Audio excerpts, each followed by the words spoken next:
गणकर या नावाचे अध्यक्षर घेऊन त्यांनी ही गुंफलेली सुंदर कविता नंतर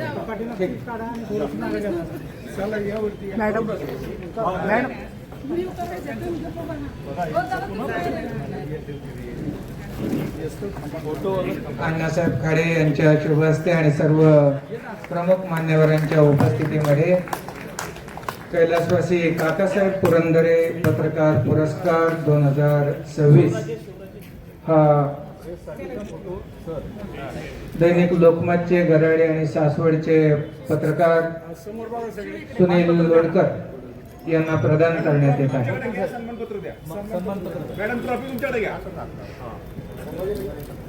पुरस्कारामध्ये शाल, पुष्पगुच्छ, सन्मानपत्र आणि गौरव चिन्ह असं या पुरस्काराचं स्वरूप आहे। जोरदार टाळ्या वाजून आपण त्यांचं कौतुक करायचं आहे। त्याचबरोबर आपल्या सासवड नगरीतले दुसरे पत्रकार दत्तानाना भुमरे यांना नुकताच अखिल भारतीय मराठी साहित्य परिषदेचा पत्रकार रत्न पुरस्कार जाहीर झालेला आहे। हा पुरस्कार सोहळा राज्याच्या उपमुख्यमंत्री हा पुरस्कार प्राप्त होत आहे, त्याबद्दल दत्तानाना यांचं सत्कार करण्यात येत आहे। जोरदार टाळ्या वाजून आपण दैनिक सकाळचे पत्रकार दत्तानाना भुमरे यांना या पुरस्काराबद्दल अभिनंदन आणि शुभेच्छा देऊया। धन्यवाद। निवृत्त होत नाही वारा समुद्र सूर्य कधी, मग शिक्षक हे कसा निवृत्त होईल। लक्ष्मण रेषा सत आचार विचार व उच्चारांची न ओलांडणारा संयमी पत्रकार सुनील नावातले अध्यक्ष विकास प्रतिष्ठान पुरंदर, महाराष्ट्र साहित्य परिषद सासवड शाखा यांच्या संयुक्त विद्यमाने हे पुरस्काराचं 5वं वर्ष आहे।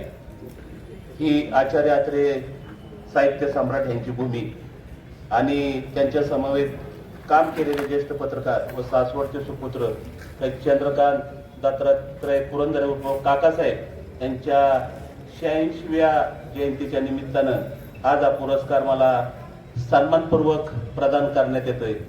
खरं तर ज्यांच्या अध्यक्षतेखाली कार्यक्रम होतोय ते ॲडव्होकेट अण्णासाहेब खाडे हे म्हणजे आमच्या मुलांची 4थी पिढी, म्हणजे त्यांच्या घराण्याची त्यांचे बंधू इथं आलेले विनायक खाडे साहेब, म्हणजे आमच्या मुलांची 4थी पिढी म्हणजे माळसाकांत खाडे, आमचे वामनराव लोणकर, ज्ञानेश्वर बापू खैरे, ही जुनी परंपरा आहे।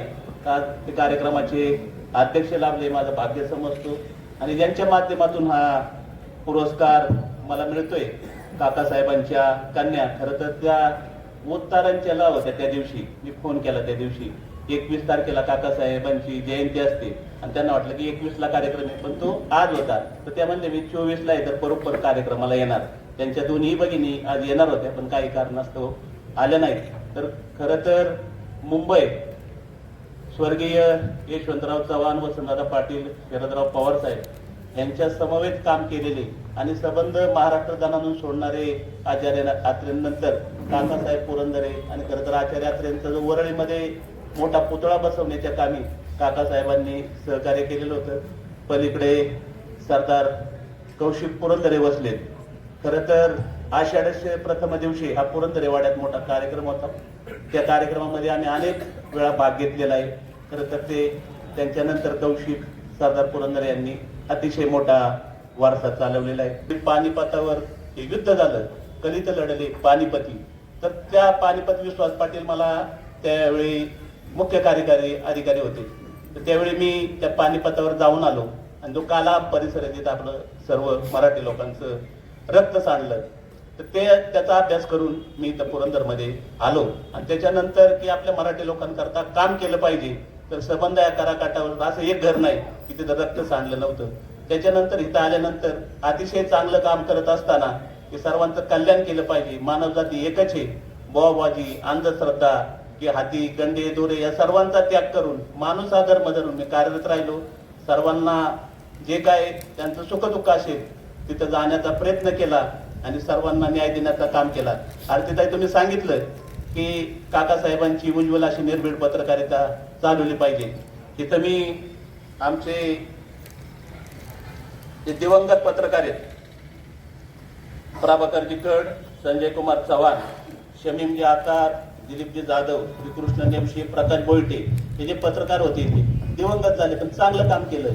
त्याचबरोबर इथं भरतजी निगडे, राम शिंदे, असंख्य पत्रकार इथं आज आलेले आहेत. मला माफ करा पत्रकारांनो की मी तुमचं नाम उल्लेख, इथं शिक्षक नेते खूप आलेले आहेत, आमचे गावकरी आलेले आहेत, संबंध नेते आलेले आहेत, कुस्तीगीर आलेले आहेत, डॉक्टर आलेले आहेत, प्रत्येक क्षेत्रातील व्यक्ती इथं आलेले आहेत.